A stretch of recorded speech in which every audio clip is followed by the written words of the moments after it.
Hello everyone.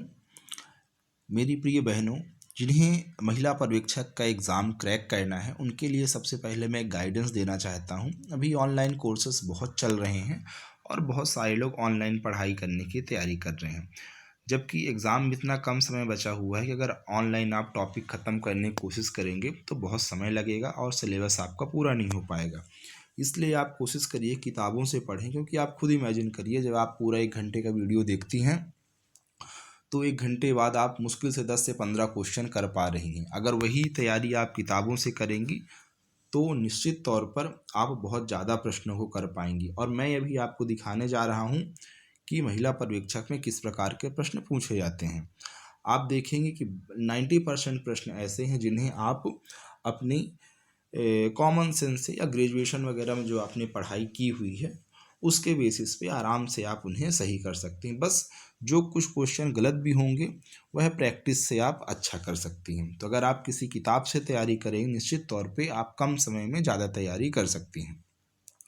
इस चीज़ के लिए चक्षु प्रकाशन के द्वारा मध्य प्रदेश पर्यवेक्षक के लिए काफ़ी अच्छी बुक डिजाइन कर गई है, जहाँ पे आप प्रीवियस ईयर पेपर साथ में चैप्टर वाइज ऑब्जेक्टिव क्वेश्चन आप कर सकते हैं। चलिए हम प्रारंभ करते हैं। इस किताब की लिंक आपको डिस्क्रिप्शन में मिल जाएगी, जिसे आप अमेजॉन, फ्लिपकार्ट या ऑफलाइन भी परचेस कर सकते हैं।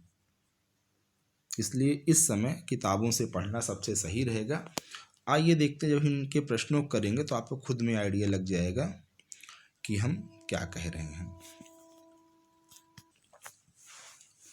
पहला प्रश्न है, भारत की केंद्र सरकार द्वारा दिव्यांगजनों को निम्न में से कौन सी सुविधा प्रदान की जाती है? तो सही आंसर हो जाएगा ऑप्शन डी। दिव्यांगजन धारा 80U के अंतर्गत आयकर में कटौती के पात्र होंगे। दिव्यांगजन को वृत्ति या प्रोफेशनल टैक्स में छूट मिलेगी। आश्रित दिव्यांगजनों को कानूनी संरक्षक अभिभावक धारा 80DG के अंतर्गत आयकर में कटौती होगी। देखिए, जब ऐसे प्रश्न जो आपके ऊपर से जाने वाले हों उन प्रश्नों को ऑप्शन को पढ़िए। अगर उनमें उपरोक्त तो सभी दिया हुआ है तो ये मान के चलिए वही सही आंसर होगा। आगे भी आप इसको देख सकते हैं, जो प्रश्न मिलेंगे उसमें यही होगा। दूसरा प्रश्न है, अनौपचारिक समूहों में सामाजिक संबंधों के अध्ययन के लिए निम्न में से किस तकनीक का प्रयोग किया जाता है?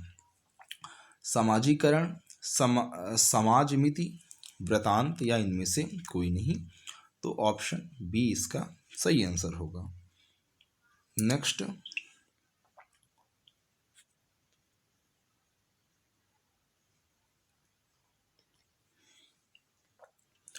पूर्व विद्यालय शिक्षा की आवश्यकता पर बल देने के लिए क्या सत्य है? पहला, बच्चों के जैविक, शारीरिक, भावात्मक, सामाजिक और बौद्धिक विकास को बढ़ावा देना।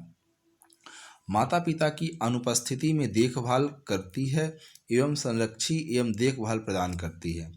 बच्चों की संभावित योग्यताओं की प्राप्ति प्रदान करने हेतु प्राथमिक विद्यालयों के बीच में छोड़ देने वाले विद्यार्थियों की संख्या घटती है। उपरोक्त सभी।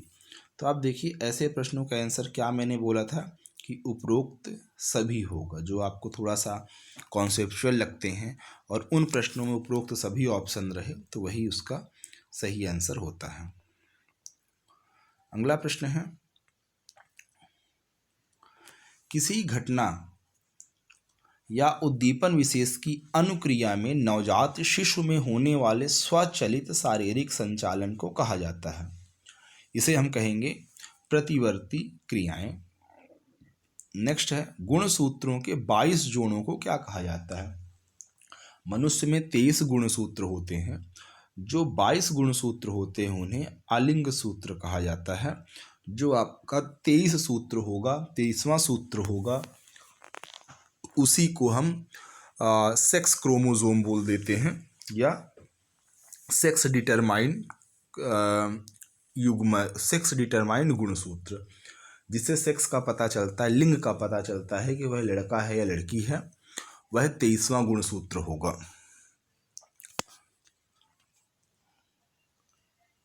नेक्स्ट, अधिगमन लर्निंग के लिए इनमें में से कौन सा सत्य है? देखिए, लर्निंग एक सतत प्रक्रिया है, बिल्कुल सही। नेक्स्ट, अधिगमन एक क्रमिक प्रक्रिया है, यह क्रमिक प्रक्रिया है, यह भी सही हो जाएगा, यह हमेशा क्रम बाई क्रम चलती रहती है। अभ्यास और अनुभव से प्रदर्शन परिणाम बेहतर होते हैं, यह भी सही है। उपरोक्त सभी, तो देखिए आपने देखा ना कि उपरोक्त सभी सही होते हैं, इसका सही आंसर हो जाएगा उपरोक्त सभी। नेक्स्ट है 10वां प्रश्न, इनमें से किसमें इस दृढ़ विश्वास की विशेष आवश्यकताओं वाले बच्चों को न्यूनतम प्रतिबंधात्मक परिवेश में शिक्षा देनी चाहिए के आधार पर अपवादी बच्चों के लिए एक शैक्षणिक स्थापन कार्यविधि एवं प्रक्रिया शामिल होती है? मुख्य धारा में लाने, लेबलन करने में, पुनर्वास या व्यावसायिक शिक्षा। तो आप देख रहे हैं ये प्रश्न ऐसे हैं जो आप सिर्फ पढ़कर आंसर बता सकते हैं। इसका मेन पर्पस रहता है मेन स्ट्रीम में लाना, मुख्य धारा में लाना। नेक्स्ट है, इनमें से किसका अर्थ शरीर की सभी भाग विशेष या अंग की अनुपस्थिति अथवा शरीर के किसी भाग कार्य क्षमता में कमी से है? क्षीणता, अशक्तता, विकलांगता या कोई नहीं? किस चीज का अर्थ है कि शरीर के किसी भाग विशेष या अंग की अनुपस्थिति अथवा शरीर किसी भाग में कार्य क्षमता में कमी है? अगर आपका कोई शरीर का अंग प्रॉपर काम नहीं कर पा रहा है तो इसे क्या कहेंगे? अशक्तता। ठीक है, चलिए, इनमें से कौन ICDS योजना का एक घटक है? पूरक पोषण, स्वास्थ्य जांच, पोषण एवं स्वास्थ्य शिक्षा या उपरोक्त डी? तो हमेशा की तरह उपरोक्त डी इसका सही आंसर हो जाएगा। ICDS का फुल फॉर्म क्या है? आप लोग कमेंट में जरूर बताइएगा कि ICDS का फुल फॉर्म क्या है।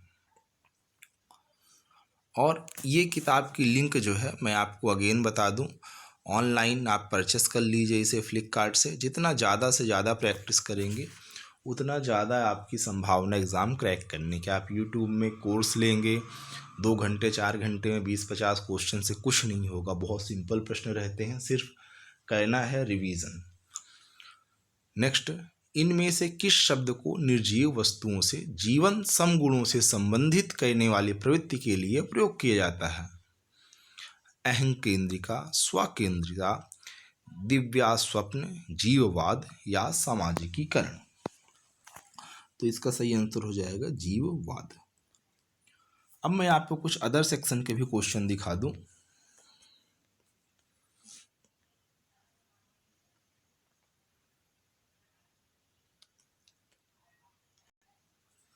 जैसे आप देखिए कुछ नॉर्मल प्रश्न पूछे जाते हैं कि एक बार अगर आप इन्हें पढ़ लिया तो नहीं भूलेंगे कि नवजात शिशु की लंबाई औसतन कितनी होती है? 6 से 10 इंच, 11 से 16 इंच, 17 से 21 इंच या 22 से 28 इंच? नवजात शिशु जो पैदा होता है उसकी औसतन लंबाई क्या होती है? ध्यान रखिएगा, यह 17 से 21 इंच लंबा होता है। अब इन प्रश्नों को अगर आप बार बार पढ़ लेंगे तो निश्चित तौर पर चीज़ें आपको क्लियर हो जाएंगी। कुछ और प्रश्नों को देख लेते हैं अदर सब्जेक्ट के। जैसे आप यहाँ पे थोड़ी बहुत रीजनिंग और मैथ देखिए कैसे लेवल के प्रश्न रहते हैं।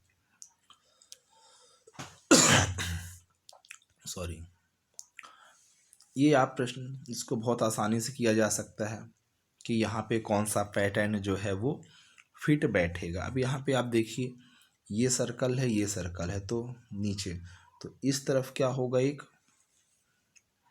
ये वाला शेप, तो यहाँ आप देख सकते एक ही है ऐसा, तो ऑप्शन डी हो जाएगा इसका। ठीक है, चलिए, बहुत ही आसान प्रश्न है।